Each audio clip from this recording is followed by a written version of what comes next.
Justice PC Ghosh commission నివేదికపై high court ఇవాళ తీర్పు వెలువరించనుంది. తాజా వివరాలు మా ప్రతినిధి శ్రీకాంత్ ప్రత్యక్ష ప్రసారం ద్వారా అందిస్తారు.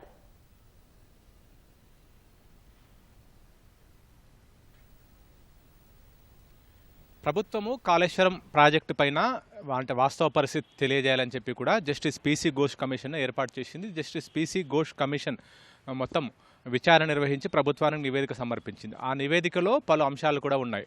కాళేశ్వరం ప్రాజెక్టులోని పలు ఆనకట్టలు దెబ్బతిన్నాయని చెప్పి, అంతేకాకుండా మేడిగడ్డ పిల్లర్ కుంగడంతో పాటు ఇతర ప్రాజెక్టులు కూడా దెబ్బతిన్నాయని చెప్పి కూడా, ఆనకట్టలు కూడా దెబ్బతిన్నాయని చెప్పి కూడా జస్టిస్ పీసీ ఘోష్ కమిషన్ ఈ నివేదికలో పేర్కొంది. అంతేకాకుండా దీనికి సంబంధించి మంత్రిమండలిలో తీర్మానం చేయకుండానే పలు అనుమతులు ఇచ్చారు. అంతేకాకుండా బడ్జెట్ కేటాయింపులకు సంబంధించింది కూడా పారదర్శకత లోపించింది. అంతేకాకుండా వినియోగానికి సంబంధించి కూడా, అంటే నిధుల ఖర్చుకు సంబంధించి కూడా పారదర్శకత లేదు, సరైన లెక్కలు లేవని చెప్పి కూడా ఈ సందర్భంగా పీసీ ఘోష్ కమిషన్ ప్రభుత్వానికి ఇచ్చిన నివేదికలో పేర్కొంది. ఈ నివేదికను ప్రభుత్వం బహిరంగపరిచింది. అంతేకాకుండా అసెంబ్లీలో కూడా చర్చింది. అయితే ఈ నివేదికను సవాల్ చేస్తూ మాజీ సీఎం కేసీఆర్తో పాటు అప్పటి భారీ నీటిపారుదల శాఖ మంత్రి హరీష్ రావు, అంతేకాకుండా సీఎంఓలో కార్యదర్శిగా పనిచేసిన స్మితా సబర్వాల్, మాజీ సీఎస్ ఎస్కే జోషి, ఆయన కూడా ఒక భారీ నీటిపారుదల శాఖ ప్రిన్సిపల్ సెక్రటరీగా కూడా పనిచేశారు. వీళ్ళందరూ కూడా హైకోర్టులో వేరువేరుగా పిటిషన్ దాఖలు చేశారు. జస్టిస్ పీసీ ఘోష్ కమిషన్ నివేదికను రద్దు చేయాలి, అది లోపభూయిష్టంగా ఉంది, వాస్తవ విరుద్ధంగా ఉంది, ప్రభుత్వానికి అనుకూలంగా, అంటే ప్రభుత్వం ఏదైతే చెప్పాలనుకుందో ఆ నివేదికనే జస్టిస్ పీసీ ఘోష్ కమిషన్ ఇచ్చిందని చెప్పి కూడా కేసీఆర్, హరీష్ రావు, స్మితా సబర్వాల్, ఎస్కే జోషి వీళ్ళందరూ కూడా ఆ పిటిషన్లో పేర్కొన్నారు. ఈ నివేదికను రద్దు చేయాలని చెప్పి, అంతేకాకుండా ఈ నివేదిక ఆధారంగా తదుపరి చర్యలు చేపట్టకుండా స్టే విధించాలని చెప్పి కూడా పిటిషన్ దాఖలు చేశారు. ఈ పిటిషన్లపై ఇప్పటికే సీజే ధర్మాసనం విచారణ నిర్వహించింది. మార్చి 12వ తేదీ ఈ పిటిషన్లపై కూడా మొత్తం వాదనలు కూడా ముగిశాయి. తీర్పును రిజర్వ్ చేసిన హైకోర్టు ఏప్రిల్ 8వ తేదీన తీర్పు వెలువరిస్తామని చెప్పి కూడా మార్చి 12వ తేదీన సీజే ధర్మాసనం వెలువరించింది. ఈరోజు మరి కాసేపట్లో దీనికి సంబంధించిన తీర్పు వెలువడనుంది. అయితే వాదోపవాదాల సందర్భంగా కేసీఆర్ తరపు న్యాయవాదులు కూడా ఆర్యామ సుందరంతో పాటు ఇతర న్యాయవాదులు కూడా వాదించారు.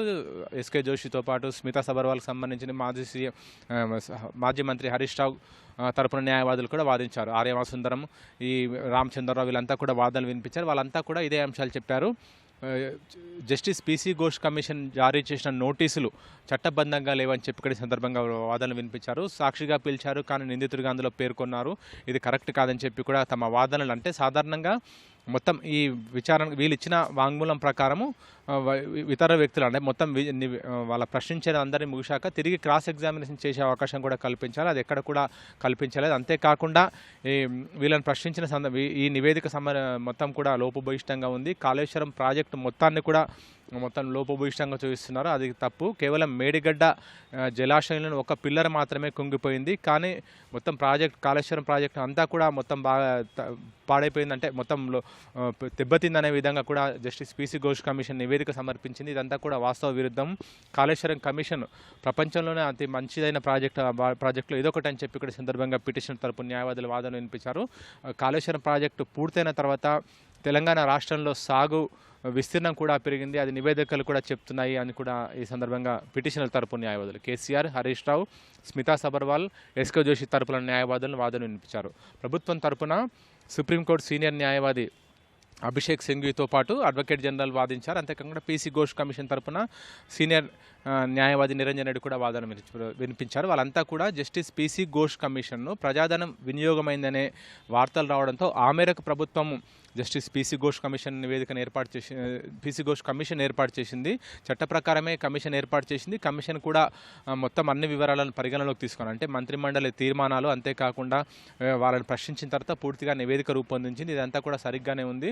అంతేకాకుండా NDSA, national dam safety authority కూడా మొత్తం ఈ కాళేశ్వర్ ప్రాజెక్టు నిర్మాణాన్ని తప్పుపట్టింది. ఆయా అంశాలను, అంతేకాకుండా విజిలెన్స్ విచారణ ఏర్పాటు చేస్తే అది కూడా మొత్తం ఈ కాళేశ్వరం ప్రాజెక్టు సంబంధించిన నిర్మాణాన్ని కూడా తప్పుపట్టింది. ఇవన్నీ పరిగణలోకి తీసుకున్న తర్వాత జస్టిస్ పీసీ ఘోష్ కమిషన్ కూడా తమ నివేదిక రూపొందించి, నివేదిక చట్ట ప్రకారం ఉంది, దాని ప్రకారమే మొత్తం ప్రభుత్వం కూడా అన్ని అంశాలను పరిగణలోకి తీసుకుందని చెప్పి కూడా ఈ సందర్భంగా ప్రభుత్వం తరపు న్యాయవాదులు వాదనలు వినిపించారు. ఇరువైపులా వాదనలు పూర్తవడంతో సీజే ధర్మాసనం ఈ తీర్పు రిజర్వ్ చేసింది. మరి కాసేపట్లో దీనికి సంబంధించిన తీర్పు వెలువడనుంది. అయితే ప్రస్తుతం తీర్పు ఏమి వెలువడనుందనే దానికి సంబంధించి సర్వత్రా ఉత్కంఠ కూడా నెలకొంది. ఎందుకంటే దాని ప్రకారమే ప్రభుత్వం మొత్తం అంటే జస్టిస్ పీసీ ఘోష్ నివేదికనే ప్రభుత్వం బహిరంగపరిచింది. అందులో ఉన్న అంశాలన్నింటినీ ప్రస్తావించింది.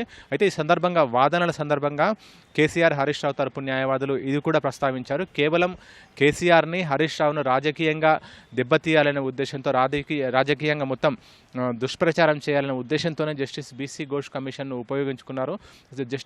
జస్టిస్ పీసీ ఘోష్ కమిషన్ నివేదికని మీడియా సమావేశంలో ఏర్పాటు చేసి దానికి సంబంధించిన ప్రతులను అన్నింటిని కూడా బహిరంగపరిచారు. కనీసం అసెంబ్లీలో పెట్టకముందే మొత్తం సీఎం రేవంత్ రెడ్డి మీడియా సమావేశం ఏర్పాటు చేసి ఆ నివేదికకు సంబంధించిన అంశాలన్నీ కూడా బయటకు పొందుపరిచారు. ఇదంతా కూడా నిబంధనలకు విరుద్ధంగా జరిగిందని చెప్పి కూడా ఈ సందర్భంగా వాదనలు వినిపించారు. ఈ అంశాలన్నీ కూడా మొత్తం వాదోపవాదాల సందర్భంగా బయటకు వచ్చాయి. అయితే ఈ వాదనలు మొత్తం ముగిశాక సీజే ధర్మాసనం తీర్పును రిజర్వ్ చేసింది. కాబట్టి ప్రస్తుతం ఈ తీర్పుకు సంబంధించి ఎలాంటి ఉత్తర్వులు వెలువరిస్తుందనే అంశాన్ని కూడా సర్వత్రా ఉత్కంఠ నెలకొంది. ఎందుకంటే దాని ఆధారంగానే ప్రభుత్వం ముందుకు వెళ్ళింది. కాబట్టి నివేదికను రద్దు చేయాలని చెప్పి కూడా కేసీఆర్, హరీష్ రావు, స్మితా సబర్వాల్, ఎస్కే జోషి కోరారు. కాబట్టి మరి కాసేపట్లో సీజే ధర్మాసనం తీర్పు వెలువరించనుంది. Over to you Uma.